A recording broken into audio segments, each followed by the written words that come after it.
But we saw in the course of the negotiations, while they were negotiating with the United States, the supreme leader of Iran, Ayatollah Khamenei, tweeted almost every day. তেহরানের আকাশে Israeli যুদ্ধবিমান ক্ষেপণাস্ত্র বৃষ্টি হচ্ছে, বিস্ময়ে তাকিয়ে আছে বিশ্ব।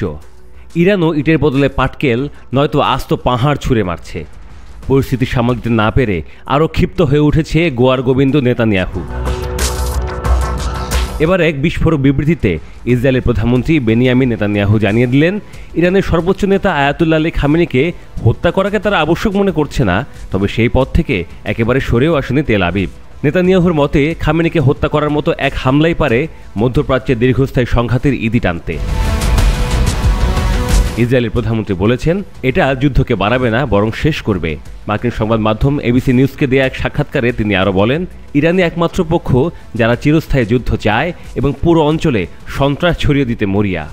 আজ যদি হামলা হয় তেল আবিবে, কাল সেটা হতে পারে নিউ ইয়র্কে। গত শুক্রবার ইসরায়েলের হাতে নাকি খামেনিকে হত্যা করার সুবর্ণ সুযোগ এসেছিল, কিন্তু মার্কিন প্রেসিডেন্ট ডোনাল্ড ট্রাম্প সেই পরিকল্পনায় ভেটো দেন। এমন খবর ছড়িয়েছে বেশ কয়েকটি আন্তর্জাতিক সংবাদ মাধ্যমে, যদিও ইসরায়েলি কর্মকর্তারা এসব ফেক নিউজ বলে উড়িয়ে দিয়েছেন। সোমবার এক অনলাইন সংবাদ সম্মেলনে নেতানিয়াহু আরও জানিয়েছেন, ইরানের পরমাণু স্থাপনাগুলোতে ইসরায়েল এখন পর্যন্ত চূড়ান্ত ধ্বংসযজ্ঞ চালিয়েছে। তিনি বলেন, নাতানজের ইউরেনিয়াম সমৃদ্ধকরণ স্থাপনায় আমরা ধস নামিয়েছি, সেন্ট্রিফিউজ তৈরি কারখানাগুলোকেও গুঁড়িয়ে দিয়েছি। তার দাবি অনুযায়ী ইসরায়েলি অভিযানে ইরানের 10 জন শীর্ষ পারমাণবিক বিজ্ঞানী নিহত হয়েছেন, আরও কয়েকজন লক্ষ্যবস্তুতে রয়েছেন। নেতানিয়াহু বলেন, আমাদের হাত এখনও প্রসারিত, ওদের আমরা একে একে ধরবই।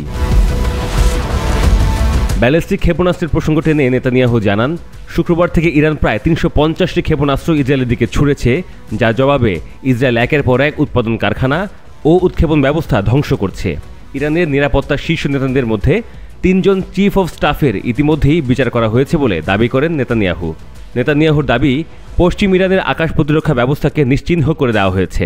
তিনি বলেন, ইসরায়েল বিজয় দ্বার প্রান্তে, জয় ইসরায়েলেরই হবে।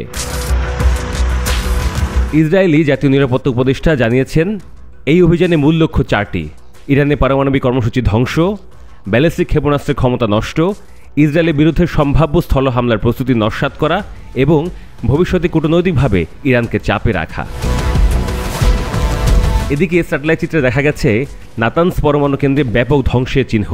ইসরায়েল বলছে, এই যুদ্ধ শুধু আমাদের না, এটা সারা বিশ্বের শত্রুর বিরুদ্ধে।